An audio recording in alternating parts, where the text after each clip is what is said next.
Welcome back to the Filthy Report. My name is Jason Filthy Jones, bringing you the dirtiest information with the cleanest style. UFC Fight Night, Santos Vs Teixeira. It's in the books. It's a wrap. Let's get into some fight talk. What's going on, everybody? Hopefully your weekend went great. Hopefully you guys were able to catch the fights. If not, I'm here to give you that recap, and I'm here to give you a breakdown. So let's get into it. And first off, I want to start off with, I got to give mad props out to Gustavo Lopez. He's a hometown hero from the area that I live in up here in Washington, out here in Yakima. So just want to give him props for getting his first win in the UFC and with a straight first round submission. Props off to you, Gustavo. Can't wait to see where you go. Hopefully you rise through the bantamweight rankings and you get to that title shot. Next, also got to give mad props out to Max Griffin. He's looking great with his move over to Alpha Male. He looked just like a straight savage in his fight with his TKO win when he almost separated Ramirez Braja's ear from his head. Props going out to him. Hopefully Ramirez is going good, and hopefully he'll get healed up and get through the surgery good. Another person I got to talk about, not really going to go over his fight, but he had a phenomenal fight. He showed how savage of a bantamweight fighter he is. He looks like a killer. Can't wait to see where he goes in the next couple of fights in his ranking. That's going to be Hani Barcelos. He looked phenomenal, mixing everything perfectly. I'm talking his striking, his ground game, his takedowns, anything you can use in the cage, putting him on the floor. He's just a phenomenal fighter. Keep your eyes out on for him. Once again, that's Hani Barcelos. All right, with all that being said, let's get into this first fight, which is going to be Claudia Gadelha versus Yan Xiaoyan. Now, when I did the breakdown last time, guys, I told you guys that it would pretty much depend on how Claudia was able to balance out her cardio. From that aspect, I also told you guys that Yan had a very well all-round kind of game. And the fight pretty much played out the way I thought it was. It didn't really deal with a lot of Claudia's, basically her cardio. It dealt with a lot of that more. It just looked like Claudia wasn't there. She wasn't really pushing a pace. She wasn't putting together combinations. She wasn't mixing in her wrestling. She was more throwing one punches here and there, trying to get Yan to bite. I don't know if she was trying to counter strike Yan or if she was literally just waiting to be able to shoot down on Yan and put her on the floor. When she was able to put Yan on the floor, she really wasn't able to even do much there. Yan was firing off strikes, coming in, making adjustments to basically create openings to throw off strikes from either on the floor, against the cage, in the center of the cage. She was pretty much dictating the fight wherever she wanted to go. Yan was able to fire off every single time, which pushed her all the way into basically earning the unanimous decision against Claudia just because she kept her foot on the gas and kept moving and always ready to make the adjustments to make sure her striking and just outpointing Claudia and winning that unanimous decision. What do I see from here? With Claudia, I don't know what she wants to do. I don't know if it's the weight cut. I don't know if she's carrying too much muscle mass. I don't know if 115 is just not the right weight class for her, or if she's just not motivated enough. She seems to be getting better with being able to take punches and deliver punches and being able to get her striking off. It just seems like she's not being able to mix it all well together. And I think she's training out in Florida now. I want to say with ATT. I'm not exactly sure about that. We'll look more into that. But I don't know what you're really going to do with her anymore. And with Yan, the only thing that it seems that can be is that she needs to be thrown into the title shot. This is, I think, I want to say her sixth win. So she's on a 6-fight win streak in the 115 division, which would put her in a matchup against Zhang Weili, which is another Chinese fighter. Makes a huge main event for them to go to China with if they're able to get into China, or with if they have to use Fight Island or anything like that. But I do see her getting the next title shot, or being in the next fight would be her number one contender shot. So either it's going to be Yan Weili, or it's going to be maybe Jessica Andrade, or maybe Rose Namajunas. We'll see how it goes from there. With all that, let's move into the next fight, which is going to be Andrei Arlovski versus Tanner Boser. Now, this fight did not play out the way I thought it would be. Tanner Boser has been fighting really well for the last couple of months during this whole pandemic and everything, fighting at the Apex or even fighting on Fight Island. He's always been a very fast, aggressive fighter, able to get somebody out of there very quickly. With here, he seemed a little bit more hesitant. I don't know if it was the legendary status of Andrei Arlovski or just if he was being too patient, trying to do a counter shot on Andrei Arlovski, where Andrei Arlovski was able to use his experience and use his footwork to dance around. He also showed a little bit more striking. He's opened up his arsenal, and you just see that that arsenal has peaked for Andrei Arlovski, where he's showing a lot better striking than he normally used to do. He's not just being a puncher brawler kind of type and just putting his chin out there. He's 41 now. He has to think through the process. He has to stick to the game plan, and basically able to use his fight IQ to get through and eke out a unanimous decision against Tanner Boser. Now, what do we do with Andrei Arlovski? I really don't know. He's on a 5-fight win streak. He looks like he's almost out of there, but he keeps coming back, and he's just able to deliver each time over and over and over. So with him, it's really anywhere. You can plug him anywhere. I'm pretty sure they're going to try to break him into maybe the mid of the top 10 division, talking like 5, 6, or 7 to see what's going on there. But we all know that right now heavyweight's kind of a logjam with them not having the Stipe and Nagano fight officially booked. It's being said that it's being booked, that it hasn't been officially booked yet. So let's see how it goes from there. Really, I'm happy for Andrei Arlovski. Props going out to him. He's been doing this for 20 years and has the most fights in the UFC out of everybody in the world. So props out to Andrei Arlovski again. And let's see what they're going to do with Tanner Boser. I don't think he's going to fall off too far. He's still going to be floating in around, breaking into that top 15. I can't wait to see what his next fight's going to be. Hopefully he makes some adjustments and he's able to bounce back from there. With all that being said, that moves us into the main event, which was Thiago Santos versus Glover Teixeira. And I mean, I remember I told you guys there was going to be a lot of questions that Thiago Santos needed to answer because of having the 2 knee surgeries, being out, haven't fought since 2018. Was it 2018? Yeah, 2018.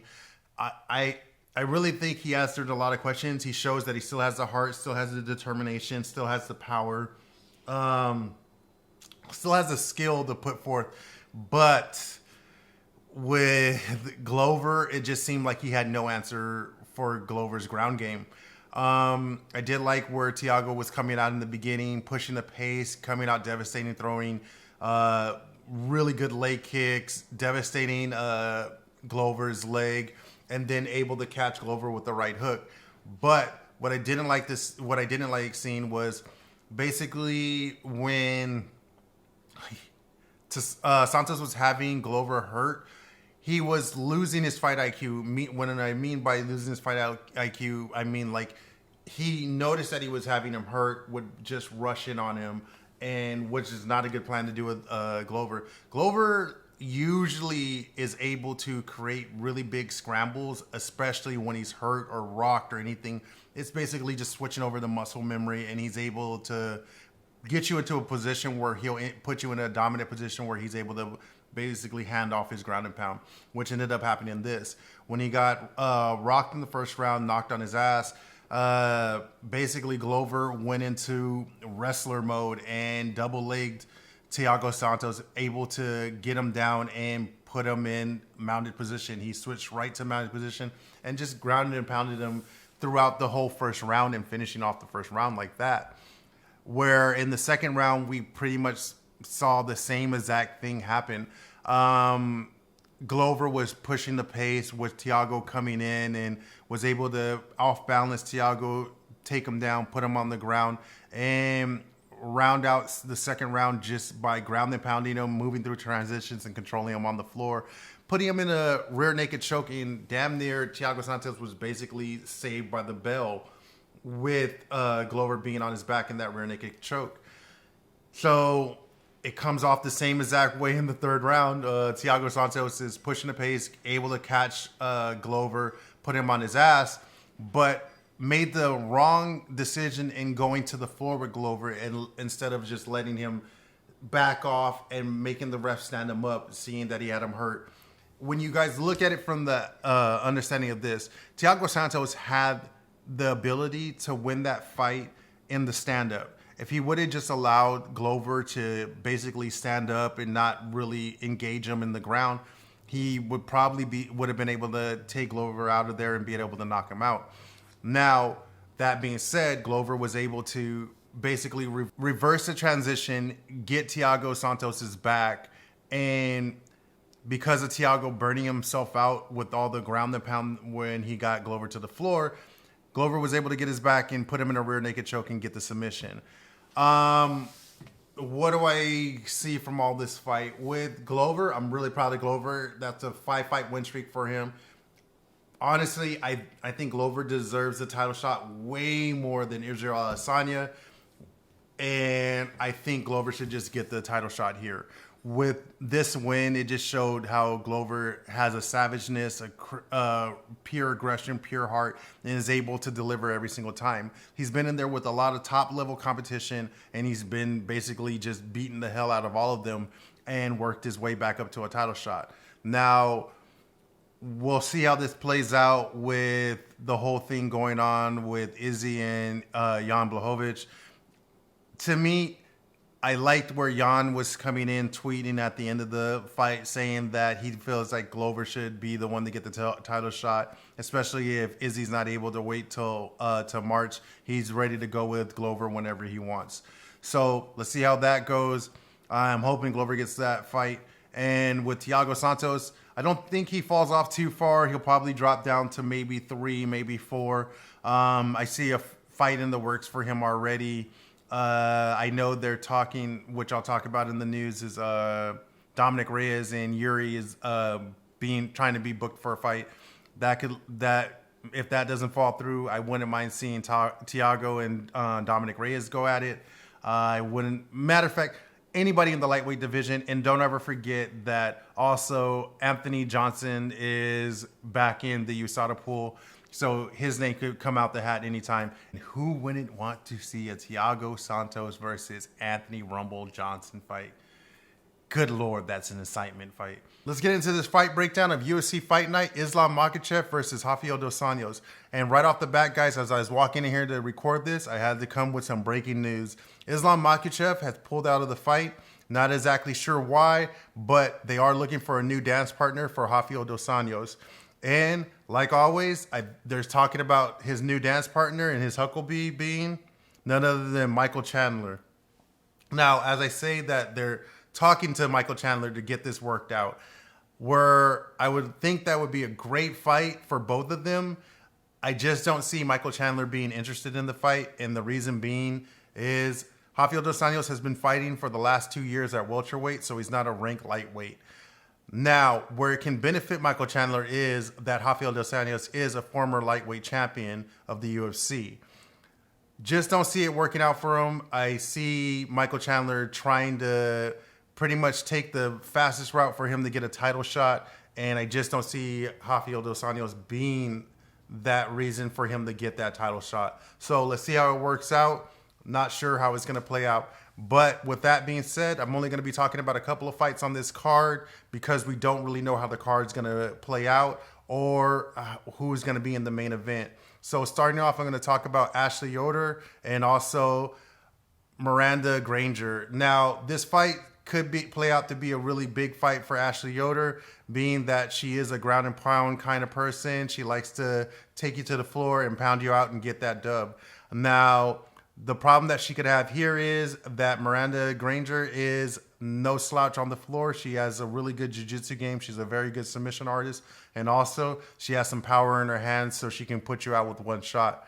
The way I'm going to go with this is taking the safe route, and I'm going to pretty much take Ashley Yoder. I think she's on a come up, and this could be a really good win for her. And moving on from there, we're moving into Julian Marquez versus Sabrek Safarov. I might be butchering that name, guys. Not too sure, but Trust me, it's going to be a phenomenal fight that you're going to want to watch. Reason being is Julian Marquez is no slouch at his striking. He is super fast, has devastating power, and is pinpoint and can put you out with one shot. So how do I see this playing out? I see just Savarov trying to get in there and get that takedown, and I see Julian maybe being able to just put him out with a shot either in the first or second round. Be sure you pay attention to that fight. It's going to be a fight to not miss. After that, we have this co-main event, and it's going to be Abdul Razin Alhassan versus Kyle Williams. How I see this playing out is the same thing with Julian Marquez. Abdul is no joke with his striking. He is pinpoint. He is devastating, and always can put you out with one shot and give you that one shot knockout, walk off KO. Now, I don't know how this fight's going to play out because Williams is also no slouch with his striking. He's really good. He's not really a one-shot knockout artist. He's more of a volume striker and will later on put that pinpoint shot to knock you out. Where do I see this match going? Not really sure. Just keep your eyes glued. I think it's going to be the fight of the night, and it could be a slobber knocker. With all that being said, guys, let's go ahead and get into some fight news. First off, I have to say love, prayers, and respect going out to Bam Bam Brian Barberena. He had to pull out of his fight this weekend too for the Islam Makachev versus Rafael Dos Anjos fight. Reason being, he had some ruptured arteries in his abdomen and had to have emergency surgery. Hopefully all goes well with him. Hopefully he heals and we see him back in the cage. Much respect and love going out to Bam Bam Brian Barberena. And with that, let's get into these fight announcements. And first off, let's start off with the spectacular knockout artist, Joaquin Buckley. He'll be making his way back to UFC 255 in the cage against Jordan Wright. Now, will he put on another spectacular knockout? Not sure, but my eyes will be glued to the screen. So should yours be. So make sure you're paying attention to the card, UFC 255. Also, if you guys remembered in my last fight talk, I told you guys that Kevin Harlan was tired of these debut fighters and these no-namers, and he wanted to put on a spectacular fight against somebody who had a name. Well, he got his wish. He'll be filling in for Darren Till against Jack Hermanson at the December 5th card. So let's make sure you're paying attention to that fight. It's going to be some fireworks in that one. And also, it looks like Stephen Wonderboy Thompson finally found his huckleberry, and he'll be fighting Jeffrey Neal at the December 19th card. So make sure you're paying attention to that. And with that, guys, that's all I got for you guys this week. But if this is your first time, I want to thank you for coming and checking out the Filthy Report. And please smash that subscribe button and also smash that bell and that likes button so we can get the Filthy Report out there and you guys can find out when the next fight talk's coming out.